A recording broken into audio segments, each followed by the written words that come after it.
நடிகரும் தமிழக வெற்றிக் கழகத்தின் தலைவருமான விஜய் சென்னை நீலாங்கரையில் உள்ள வீட்டில் வசித்து வருகிறார். அரசியலில் களமிறங்கி தீவிர பிரச்சாரத்தில் விஜய் ஈடுபட்டு வரும் சூழலில் மர்ம நபர் ஒருவர் விஜய் வீட்டுக்குள் புகுந்துள்ளார். ஏற்கனவே விஜயின் பாதுகாப்பிற்காக மத்திய அரசு சார்பாக ஒய் பிரிவு பாதுகாப்பு வழங்கப்பட்டுள்ளது. தனியார் பாதுகாவலர்களும் உள்ளனர். 24 மணி நேர சிசிடிவி கண்காணிப்பும் உள்ளது. இத்தனை பாதுகாப்பையும் தாண்டி அந்த நபர் விஜய் வீட்டின் பின்பக்கம் வழியாக மரத்தின் மீது ஏறி மொட்டை மாடிக்கு சென்றதாக கூறப்படுகிறது.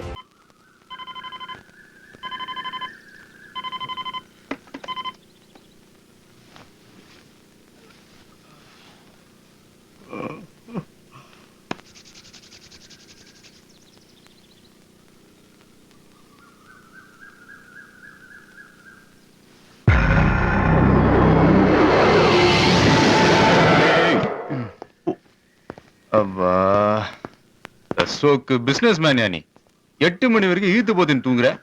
உன் பொண்ணு என்னடானா ராத்திரி பூரா தூங்கவே மாட்டா. என்ன மப்பா யாராடி திருப்பி திருப்பி எல்லாட்டையும் ஜாதகத்தை சொல்றீங்க முடியாதுண்ணா. சரி அத்தை விடு.